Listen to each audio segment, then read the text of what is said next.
Fala galerinha, tudo bem? Hoje nós vamos para a nossa terceira unidade e nessa unidade falaremos sobre o filo dos quinidários. Eu vou iniciar mostrando para vocês um cladograma resumido dos principais filos de invertebrados, tá? E até aqui a gente tem, olha, o grupo dos vertebrados. Então esse aqui é o cladograma simplificado com os grupos que eu fiquei devendo na última aula, né? Eu falei para vocês que tinha, mas eu não mostrei. Então, estou iniciando mostrando esse cladograma. Agora, nós vamos ver então quais são as novidades evolutivas que surgem após porífera. Lembrando que o ancestral, então, do reino animal, então, ele é um protista, tá? Flagelado. E após isso surgiu, então, a característica, olha aqui, ó, da multicelularidade e o desenvolvimento embrionário, que é uma das características ali exclusivas dos animais. Com isso, nós temos o surgimento aqui, ó, desse primeiro ramo aqui, ó, que é o dos poríferas. Os poríferas, só relembrando, então, eles são animais com corpo simples, eles não possuem tecido verdadeiro, tá? Por que eles não possuem tecido verdadeiro? Porque o processo embrionário que eles sofrem é apenas mórula e blástula, e isso não forma tecido. Então, esses organismos, eles têm um corpo ali simples, com sistema aquífero, a alimentação deles é por filtração, eles obtêm oxigênio, a reprodução, tudo também vai vir ali pela água por filtração. E aí vai ocorrer, né, a respiração, a alimentação, tudo por difusão, tá bem? Com isso, após o surgimento dos poríferos, nós temos aqui, notem, um novo processo que vai ocorrer no desenvolvimento embrionário. Esse processo, então, vai ser a gastrulação e a formação de tecidos verdadeiros. Então, notem o seguinte. Lembrem aquele cladograma que eu mostrei? Agora, é o mesmo que está aqui. Então, todos os organismos que estão daqui, ó, desse ponto aqui, para frente, eles vão ter o tecido verdadeiro. Por quê? Porque eles vão sofrer esse processo aqui que chama gastrulação, tá? Então, vamos ver aqui. Após, então, a gastrulação, o primeiro grupo que a gente tem vai ser um grupo dos quinidários, que é o nosso grupo de estudo dessa unidade. Então, vamos falar um pouco sobre a gastrulação. Nós vimos, então, né, na aula passada, que o ovo ele sofre diversas divisões celulares, que na primeira divisão ele vai formar a mórula, depois ele vai passar por um processo de blastulação que vai formar a blástula. Nesse caso, apesar de ter aumentado muito o número de células, né, da mórula para a blástula, as células ainda são iguais, elas ainda são indiferenciadas. Aqui vai se formar uma cavidade que é chamada de blastocele. Tá? Então, a blástula ela é oca, ela não é maciça, ela não é formada por um monte de célula dentro. Ela é como se fosse aquelas bola de isopor que a gente tem oca dentro. Então, essa seria a blástula. Porém, os processos embrionários, eles não param ali na blástula. Então, após ali os poríferas, a gente teve o surgimento de uma nova fase embrionária, que é a gastrulação. Então, após o processo de gastrulação, nós vamos ter a formação da gástrula, tá? Então, vamos se atentar ao nome gástrula, né? Quando você vê alguma coisa que é gastro, né? Você lembra do quê, né? Bom, pelo menos eu lembro do intestino, do estômago, então relacionado aí a esse sistema digestório. Essa fase, ela recebe esse nome porque nessa fase vai começar a diferenciação ali e a formação de toda a porção intestinal e digestiva. Então, notem primeiramente o que? Aqui na mórula e na blástula, as células elas eram iguais, indiferenciadas. É o que nós chamamos de células totipotentes ou de células troncos. Então, essas células aqui, elas podem se formar, elas podem dar origem a qualquer outra célula, célula do olho, célula do intestino, célula da pele, certo? Mas aqui na gástrula, nós já temos a diferenciação das células. Então, olhem aqui, né? Internamente, nós vamos ter ali o que a gente chama de endoderme, tá? E as células externas é o que a gente chama de ectoderme. Essas células, né, elas vão formar os tecidos, que são chamados ali ou de tecidos embrionários ou de folhetos embrionários. Então, na gastrulação, a gente tem a formação dos folhetos germinativos ou folhetos embrionários, que vão dar origem a quê? Aos tecidos verdadeiros. Lembrem que eu falei que em porífera a gente não tinha tecido? Em porífera, ele passava pelo processo de gastrulação? Não, por isso que ele não tinha tecido. Mas, depois do surgimento do porífera, né, apareceu um novo processo embrionário, que é a gastrulação. Então, todos os organismos, depois de porífera, passam pela gastro. E aí, o primeiro grupo que a gente está vendo, que é o grupo de estudo, é os quinidários. Então, o quinidário passa pelo processo de gastrulação. Na gastrulação, nós temos ali o surgimento dos folhetos embrionários, que vão dar origem a tecidos. Bem, então, se o organismo, né, ele chega até na gastrulação e ele vai ter o surgimento ali desses dois folhetos embrionários, é o que a gente chama de diblástico, tá? De dois. Então, o nosso grupo dos quinidários, eles são diblásticos. E aqui, ó, nós vamos ter, então, a formação nessa cavidade aqui vai dar origem ao arquêntero, né, que é o intestino primitivo, tá? A blastocele, lembra que a gente tinha, que eu mostrei para vocês a blastocele aqui na região da blástula? Essa cavidade em azul aqui, ó, ela é a blastocele. É como se aquela bola que eu falei de isopor, ela fizesse isso aqui, ó, tá? Então, a blastocele tá aqui no meio. E aqui a gente tem uma outra cavidade que está se formando, que é o que vai dar origem ao intestino. E essa abertura aqui embaixo é chamada de blastóporo. Bom, então, quinidários, eles serão diblásticos, porque eles vão possuir ali dois folhetos germinativos, né? Então, olha só, esses folhetos, eles vão dar origem à ectoderme, que é externa, e à endoderme, que é interna. Vamos, então, iniciar ali as características gerais do filo quinidário. Esse filo, para mim, ele é bem tranquilinho, assim, eu acho ele bem fácil, bem legal de estudar ele. Primeiramente, os quinidários, todos os animais, eles são aquáticos, tá? Nós não temos nenhum representante que é terrestre, é predominantemente marinho. Então, a maioria das espécies, elas são dos mares e oceanos, mas nós temos algumas espécies, cerca de 20 espécies, que são ducícolas. O que são espécies ducícolas? São espécies de rio, de água doce, tá? E marinhos, nós temos mais ou menos 11 mil espécies, por isso que predominantemente eles são marinhos. Bom, eles podem ser tanto flutuantes, que é o que nós vamos chamar de as formas, né, de medusa, ou eles podem ser sésseis, que são os pólipos, que nem nas figuras que nós estamos observando aqui, ó. Aqui a gente tem um ser flutuante, né, que tem o formato de medusa, e aqui nós temos um ser sésseo, que tem o formato de pólipo. Eles têm a simetria radial. O que é a simetria radial? Lembra que na simetria radial a gente consegue dividir eles em vários planos, né, com a parte igual. E aí, olha só, esses grupos, eles têm uma outra característica bem legal, que vai ser o surgimento, então, né, lá na gastrulação, eles vão ter uma cavidade, que eu falei que vai dar origem lá ao intestino primitivo. Então, esses organismos, eles têm uma cavidade gastrovascular, que vai ter a função de absorver e distribuir os nutrientes. É como se fosse já um sistema digestório primitivo, tá? Além disso, esses organismos, eles também têm células urticantes, que elas são bem importantes para o grupo e nós vamos ver ela um pouquinho mais à frente. Aqui é só para mostrar um pouco para vocês sobre a simetria radial. Então, olha só, a simetria radial, que é o que nós temos nos poríferos, é a simetria que a gente consegue, então, cortar o indivíduo em vários planos, ó, e obter partes iguais. Então, essa parte está igual aqui, está igual aqui, está igual aqui. Diferente dessa simetria aqui do lado, que é a simetria bilateral, que nós vamos ver que vai surgir nos próximos grupos. Bom, então, como eu disse, as medusas, elas são livre nadantes, tá? É essa forma aqui que a gente conhece da caravela, da água-viva.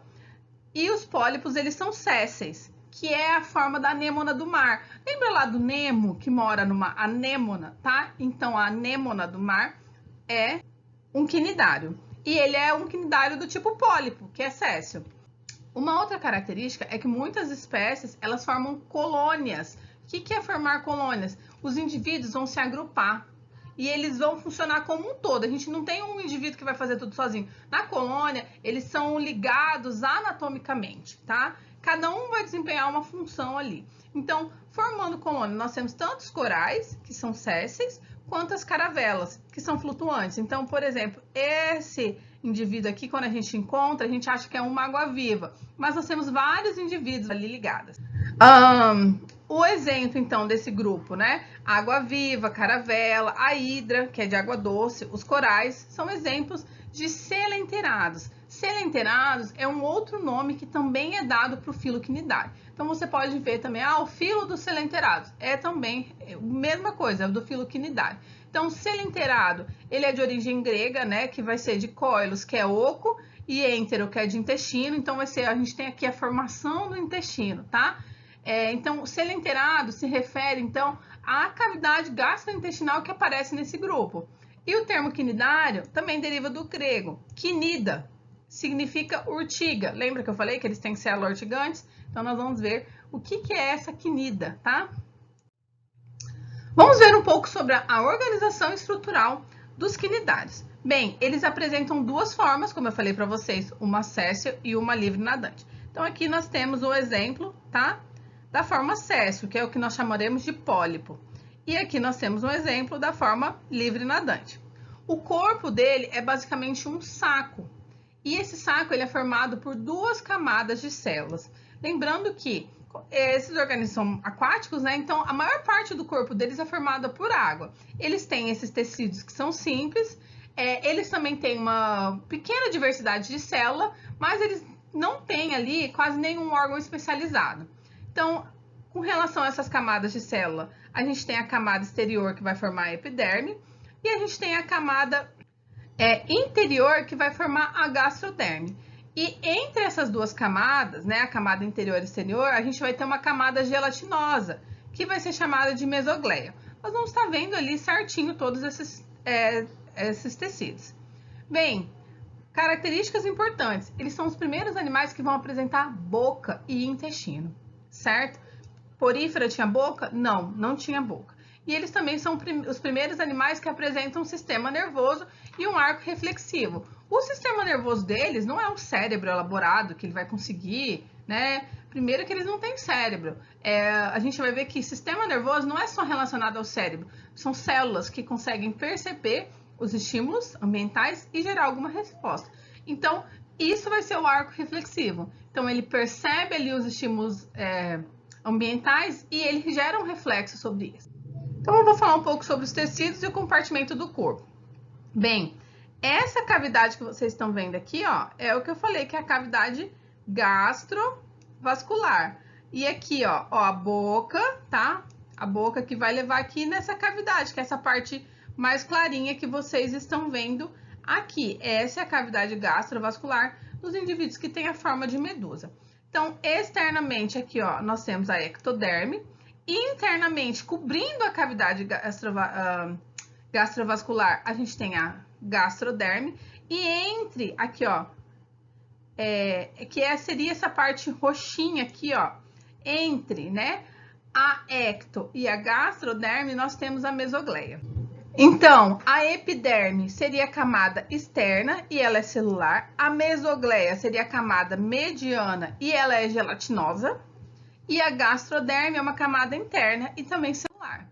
Então, olha só, a epiderme ela vai revestir o corpo. Então, aqui, ó, em volta de toda a parte do pólipo ou de toda a parte aqui da medusa, nós temos a epiderme revestindo. Essa epiderme, ela possui algumas células. Células mioepiteliais, intersticiais, sensoriais e glandulares. Além do mais, ela possui essa célula aqui, ó, o quinidócito. Vamos ter bastante atenção com essa célula, tá? Então, a camada da epiderme vai revestir a parte externa do corpo e compõe ali algumas células diferentes. Então, aqui a gente tem um corte, tá? Da parede de uma hidra. A hidra é uma espécie de água doce. E essa espécie de água doce, ela é uma das poucas espécies que a gente tem de esponjas do tipo pólipo, mas, como eu falei, pólipos são sésseis, porém a hidra, ela consegue fazer uma movimentação. Então, ela consegue fazer essa movimentação, por isso que ela tem essa célula aqui, ó, célula epitélio muscular, tá? Então, aqui a gente tem, ó, célula receptora, essa célula receptora aqui, ó, é uma célula que vai receber estímulos, como se fossem células nervosas. Ó, o neurônio aqui, ó. tá? Esse neurônio não é igual ao neurônio que a gente tem, que tem axônio, dendrito, não, é uma célula simples que vai receber o estímulo. Olha aqui, ó, fibras musculares longitudinais. Então, a hidra, ela tem essas fibras musculares e por isso ela consegue fazer uma movimentação. Os outros pólipos não conseguem, tá? Além do mais, aqui, ó, a gente tem o quinidócito. Então, notem aqui, ó, essa célula bem grandona aqui, que é o quinidócito. O quinidócito, ele é considerado uma sinapomorfia, então, dos quinidários. Primeiramente, o quinidócito é a célula que dá nome ao grupo, né? Quinidário, ele tem os quinidócitos. Por que ele é uma sinapomorfia? Porque somente os quinidários vão ter essa célula, mas grupo nenhum. Por quê? Ele é uma apomorfia, uma característica nova, uma novidade evolutiva, mas é uma novidade evolutiva que somente um grupo tem. Ninguém mais tem quinidócito, só os quinidários. Então aqui a gente tem mais ou menos como vai funcionar ali o quinidócito, tá? Ele tem aqui, ó, o quinidocílio, que é como se fosse um cílio que vai dar o start ali para ocorrer a saída aqui nessa descarga aqui desse tubo urticante. Então, esse quinidocisto, ele tem um opérculo aqui, ó, que é uma portazinha.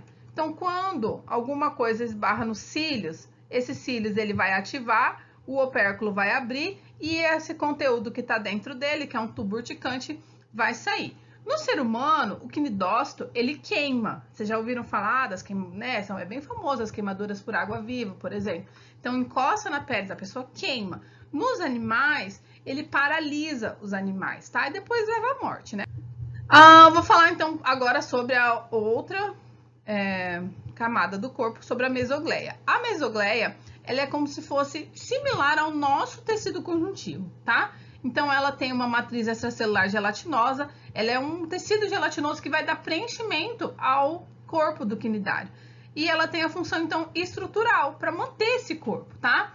Na mesogleia, a gente vai ter redes de células nervosas, lembram que eu falei que aqui a gente começa a ter já, então, um sistema nervoso. Na forma de medusa, aí eles têm uma mesogleia muito maior. Aqui nos pólipos, a parte da mesogleia tá aqui, ela é muito mais fininha, certo? E por último, a gastroderme, que vai revestir a cavidade gastrovascular. Então, essa parte aqui interna é toda revestida por um tecido que é a gastroderme. Então, a gastroderme, ela tem células glandulares, que vai auxiliar o quê? Na função digestiva, tá? Também tem células sensoriais intersticiais. Então, vamos falar agora um pouco sobre esse sistema nervoso. Esse sistema nervoso, então, ele vai ser uma rede de células nervosas rudimentares. São células mais simples. Como eu disse, não é um sistema nervoso elaborado, né? Que nem nós temos nos mamíferos. Mas eles são os primeiros animais que vão apresentar um sistema nervoso. Isso é importante. Então, eles vão ter vários neurônios difusos, né? Dispersos pelo corpo. E não tem centro coordenadores. Por exemplo, a gente vai ver que nos próximos grupos, a gente vai ter um aglomerado de células que vão funcionar como esses centros coordenadores, né? Então, que vai receber o estímulo e gerar alguma resposta. As células nervosas são células estreitas, não tem diferença em axônio e dendrito, como eu já disse para vocês, e elas vão se encontrar ali na base da ectoderme e formando um conjunto, e também tem uma rede junto à mesogleia. Então, com relação à respiração, circulação e excreção. Bem, eles não têm um órgão especializado para respiração, nem para circulação, nem para excreção. Então, os gases, eles vão se difundir através da epiderme e da gastroderme. E eles se difundem por qual processo? Difusão, tá? Qualquer substância vai se deslocar por difusão simples, tanto para entrar no corpo, quanto para ser transferido para todas as células, para todas as partes do corpo. Uma característica importante é que o sistema digestório deles é simples. Vai ter uma coisa nova que nós falamos já, que vai ser a boca. E por isso, então, ele é considerado um sistema digestório incompleto. Por quê? Só é considerado completo quando o organismo apresenta a boca e o ânus. Esse organismo, ele apresenta apenas a boca. Então, é um sistema digestório incompleto. A digestão, ela vai ser extracelular e intracelular. Por que que é uma digestão extracelular e intracelular? Extracelular, porque acontece primeiramente na cavidade gastrovascular. Então, essa vai ser a parte da digestão intracelular. E depois vai ocorrer também a digestão lá na célula, que vai ser intracelular. Bem, você pode estar se perguntando, mas professora, se eles não têm ânus, então como que eles eliminam os resíduos? Sim, eles eliminam pela boca. Então, eles se alimentam, por exemplo, de peixes, tá? E aí, eles fazem a digestão extracelular. E aí, aquilo que não é absorvido, que eles não conseguem quebrar, eles vão eliminar pela boca também. O sistema circulatório é ausente, eles não têm nenhuma estrutura especializada para fazer o sistema circulatório, para fazer circular o conteúdo ali, isso acontece por difusão. Sistema respiratório também é ausente, as trocas, como eu disse, vai ocorrer por difusão, e o sistema excretor também é ausente, o que eles precisarem eliminar ali de dentro do corpo, vai eliminar também por difusão. Com relação à nutrição, a maioria deles é carnívoro, então vai se alimentar de pequenos crustáceos, insetos e larvas de insetos. Assim como eles se alimentam de peixes, tá? Como que eles se alimentam? Os tentáculos, tanto o pólipo quanto a medusa, eles possuem tentáculos. Então, esse aqui, por exemplo, é um indivíduo no formato de pólipo. Cada bracinho desse aqui que vocês estão vendo, ó, é um tentáculo.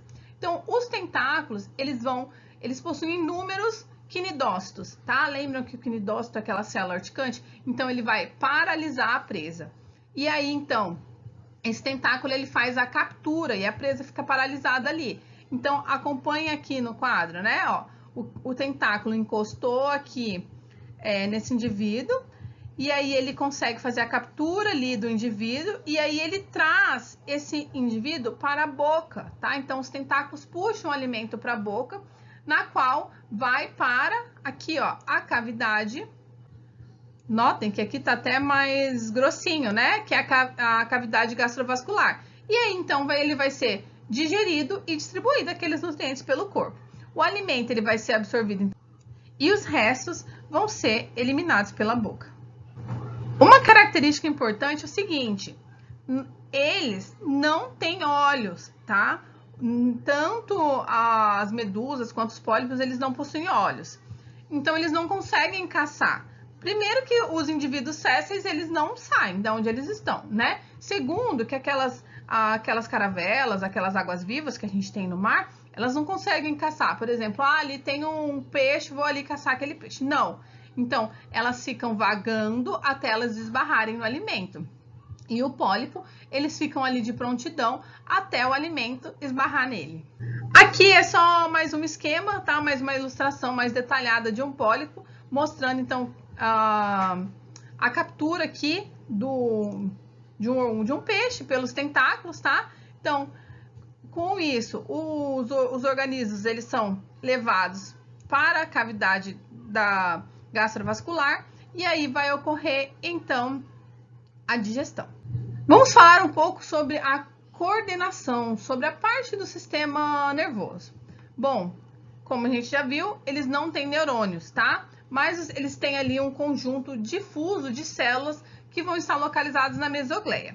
Esses conjuntos de células podem ser, olha só, uma característica importante, células fotossintetizantes, que são denominadas de ocelo. Então, vocês vão ver muito esse nome aqui ao longo dos grupos que a gente estudar. Então, o que são células? São células fotossensíveis. Então, ele tem um olho que vai formar imagem? Não, mas ele tem uma célula que vai falar para ele se tem luz ou não tem luz, tá? Lembrando que geralmente quando tem luz é dia e quando não tem luz é noite. E ele também tem outras células envolvidas no equilíbrio, que é o estatocisto. Então, como que o indivíduo ele sabe se não vai estar de cabeça para baixo? Porque o estatocisto ele é a célula que dá essa noção do equilíbrio para ele. Aqui para mostrar essa rede difusa, ó, onde ficaria localizada então essas células, né, formando essa rede difusa nervosa no pólipo, e aqui em azul, ó, não sei se vocês conseguem perceber, é a rede nervosa difusa nas medusas. E isso vai permitir o animal então perceber o ambiente por todos os ângulos. Aqui na medusa, notem que essa rede, ela tá em toda a parte do corpo, tá? E aqui nos pólipos, ela tá localizada na base, aqui na parte aboral. As células dos quinidoblastos, que nós já falamos, elas também são células sensoriais. Elas só são ativadas após receber ali um toque, tá? Então, essas células, elas estão localizadas em toda a epiderme. Então, notem aqui um corte, ó, da epiderme. E a gente tem, então, bastante, ó, células dos quinidoblastos. E as medusas, elas também vão ter, então, o estatocisto, tá? Porque os pólipos, eles ficam fixos. Então, eles sempre vão estar com a parte aboral, né? Que é a parte ali, por exemplo, do disco pedal, né? Que poderia ser a parte do pé, fixada no substrato. E a parte oral, que é a parte da boca voltada para cima. Já os organismos que têm forma de medusa, não. Né? Eles estão sendo ali levados pela correnteza, então eles podem estar sofrendo ali essas voltas. Então, eles têm aqui o estatocisto. Notem, então, aqui, ó, que em torno aqui do corpo a gente tem ali o estatocisto. Além disso, também tem o que eu falei para vocês, os ocelos, que são células fotorreceptoras. Então, aqui, ó, nós temos na borda também a presença dos ocelos, ó, aqui na parte da borda do corpo. Bem, falaremos um pouco sobre a reprodução. Esses organismos, eles se reproduzem de duas formas, tanto assexuadamente quanto sexuadamente. Primeiro, nós vamos falar da reprodução assexuada. Dentro da reprodução assexuada, a forma que mais ocorre é o brotamento. Lembra que nós vimos lá nos poríferos, então acontece o mesmo tipo de reprodução aqui. Esse tipo de reprodução, ele é muito frequente nos pólipos, tá? Então, vai ocorrer ali o nascimento, uma diferenciação das células que vai dar origem a um novo indivíduo que é igual o indivíduo mãe, tá? Na superfície do corpo vai se formar esses pequenos brotos e eles vão se desenvolver e se desprender do animal onde ele se formou, originando assim novos organismos. Em certas espécies que são coloniais de pólipos, os brotos, eles não se deslocam do corpo, eles permanecem presos e assim eles formam grandes estruturas rochosas que são conhecidas como recifes de corais. Vamos dar uma pequena atenção para os recifes de corais. Os recifes de corais, eles são muito importantes para o meio ambiente. Por quê? Primeiramente, você tem que entender que os recifes de corais, eles pertencem a que grupo, tá? Muitas pessoas acham que eles são esponjas, muitas pessoas não têm nem noção de que grupo eles pertencem, tá? Os recifes de corais, então, pertencem ao filo dos quinidários. E isso é muito importante você saber. Outra característica importante deles, né, é que eles são bioindicadores de qualidade do ambiente. O que são organismos que são bioindicadores, assim como os recifes são? Quando a gente tem alguma modificação, alguma poluição, alguma ação antrópica que prejudique aquele ambiente, os primeiros a sofrerem com essas ações, no caso de ambientes marinhos, são os recifes de corais. Então, eles morrem, tá? Mas tudo bem, deixa morrer. O problema é que, além de ele ser esse importante bioindicador, né? Então, se ele morrer porque tem alguma coisa na água acontecendo, e não vai atingir só eles, vai atingir outros grupos também. Eles também são berçário para várias espécies de peixes, então eles são muito importantes por isso. E eles também são abrigos para muitas espécies de peixes, tá? Com relação à reprodução sexuada, ela vai ocorrer tanto em indivíduos que têm o formato de pólipo quanto de medusa. E aí, na reprodução sexuada, lembra que a gente tem a formação do gameta masculino. Esse gameta vai sair dentro do corpo do indivíduo masculino, vai nadar até o corpo do indivíduo feminino, tá? Eles são deslocados ali pela água e aí eles vão entrar dentro do corpo feminino e fecundar os óvulos ali no interior do ovário. Após a fecundação, vai surgir um novo embrião. E esse embrião, olha aqui, ó, surgindo aqui o zigoto, o novo embrião. E esse embrião, ele vai se desprender e vai formar ali um novo indivíduo.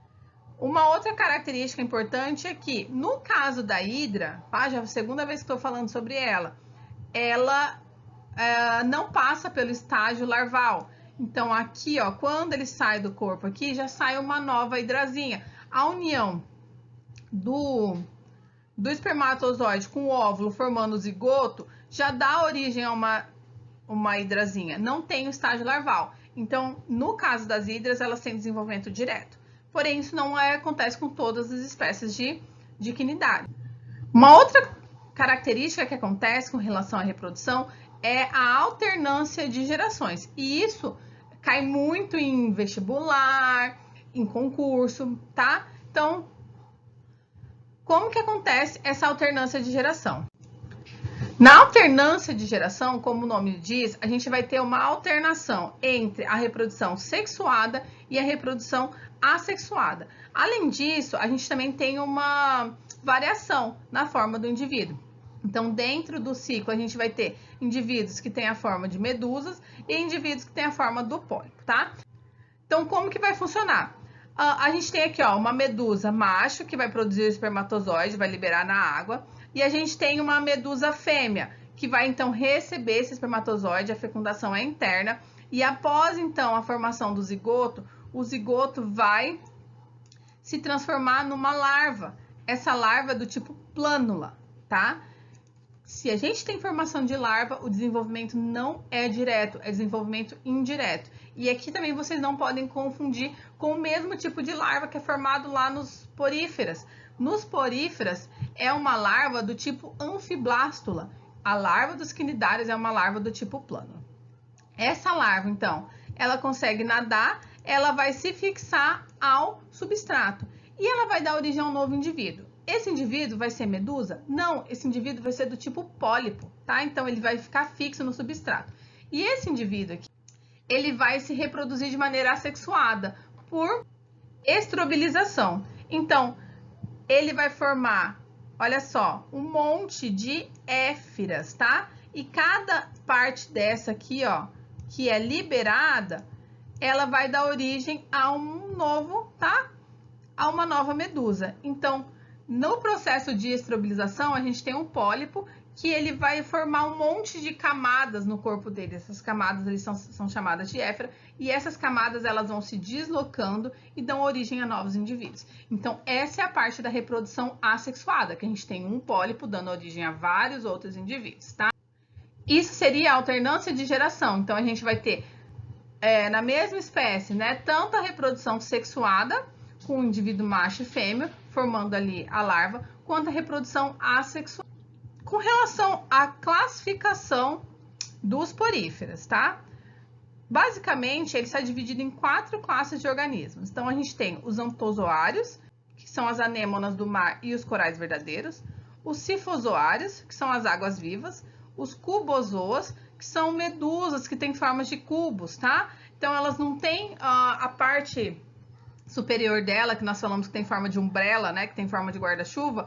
Essa umbrella dela não vai ser redondinha, vai ser em forma de cubo. E nós temos os hidrozoários, que são as hidras, e algumas medusas e caravelas e corais de fogo. Bom, vou falar um pouquinho para vocês só sobre a hidra, né? Nós já falamos várias vezes sobre ela, ela é uma parte bem importante desse filo aqui para ser estudado. Eles são indivíduos de água doce e tem de 10 a 30 de milímetro, então eles são bem pequenos, tá? Eles possuem a cavidade gastrovascular. Bem, aqui então a gente tem um corte aqui da parede do corpo da hidra. E notem que a gente vai ter essa célula aqui, ó, que é uma célula muscular, tá? Então, essa célula muscular, ela vai proporcionar uma movimentação.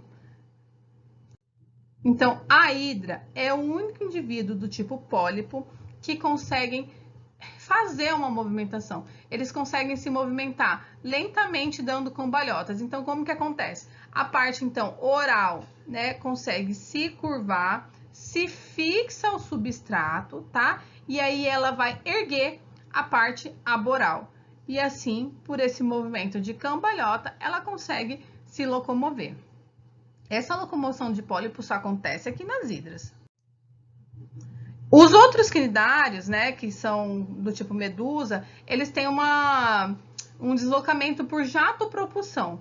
Então, a borda do corpo dele vai se contrair e a água que é acumulada, então, ali na face oral, dentro do corpo, né, ela vai ser, quando acontece a contração, a água vai ser expulsa. Então, vai sair ali em formato de jato e vai proporcionar ali o deslocamento do animal no sentido oposto.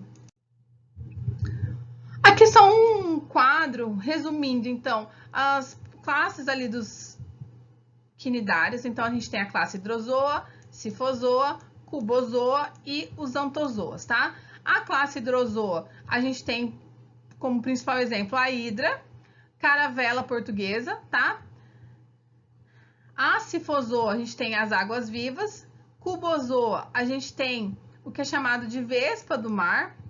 E antozoa, a gente tem ali os corais e as anêmonas do mar. Então, vamos ver aqui. A classe antozoa, ela pertence ao subfilo dos antozoários, tá? Então, filo porífera, sub, tá abaixo, subfilo antozoário, classe antozoa. E a gente tem aqui a classe hidrozoa e cifozoa, que pertence a outro subfilo, que é o subfilo medusozoa. Vamos falar um pouquinho sobre a classe antozoa. Então, essa classe tem cerca de 6.000 espécies descritas. Eles apresentam somente pólipos solitários ou em colônias e eles fazem uma reprodução sexuada direta e assexuada. Aqui é um exemplo, então, do antozoa. Aqui são vários exemplos, tá? De vários antozoários. Então, aqui, ó, formando colônia, tá? E aqui indivíduos solitários. A classe hidrozoa. Ela possui cerca de 3.000 espécies, a maioria marinha, mas ela tem ali os espécies que são de água doce, né? Cerca de 20 espécies de água doce. Esses indivíduos eles podem formar colônias que vão se unir, né? Os zooides, pólipos e zooides medusas, formando então uma colônia de hidrozoários. Então aqui, ó, os zooides se unindo, formando aqui uma colônia de hidrozoário, que é o que a gente chama de caravela do mar. A pessoa acha que é um indivíduo só, mas aqui a gente tem vários zooides se unindo, formando essa forma. E aqui é um exemplo da hidra, né? Que a gente tanto falou dela, que é uma foto dela real, tá? Ela é bem pequenininha mesmo. A classe cifozoa é a classe das águas vivas. São marinhos, tem mais de 200 espécies e a forma predominante dela é a forma da medusa. Então, aqui um exemplo do cifozoa, tá? Bem, estamos acabando a nossa aula. E agora eu só vou falar um pouquinho, no geral, sobre as vantagens adaptativas. A gente viu que dos poríferos para o quinidário, a gente teve um aparecimento ali de uma nova fase embrionária, que foi a gastrulação. Então, essa fase aí, ela teve uma vantagem, porque teve a formação de tecido, tá? Então, vantagens adaptativas que a gente tem ali nos quinidários. Os tecidos, eles são diblásticos, nunca se esqueçam disso, tá? Simetria radial, células nervosas, então, a primeira vez que a gente vai ter ali células nervosas, né? O sistema nervoso mesmo que rudimentar. Eles também alternâncias na forma do ciclo, e isso vai ser importante que a reprodução sexuada, ela é uma reprodução que despende, que gasta mais energia do corpo do indivíduo. Então, se a gente tem uma espécie que faz tanta reprodução sexuada, que tem um gasto maior de energia, quanto a reprodução assexuada, que ela tem um gasto menor de indivíduo e produz muito mais indivíduos, para aquele organismo é uma vantagem adaptativa. E aqui eles também têm larvas livres nadantes, que também é outra vantagem adaptativa, porque ele consegue se desprender e fixar num local que é adequado para ele sobreviver. Bom, no geral, então, a nossa aula hoje é isso. Vamos para a atividade. Com relação à atividade, complete o quadro comparativo. Vocês não precisam me enviar toda a aula o quadro comparativo, mas a chegar lá no final da disciplina, eu vou pegar esse quadro comparativo, eu vou corrigir ele e ele vale muito ponto. Então, por hoje é isso, pessoal. Qualquer dúvida, me procurem. Abração!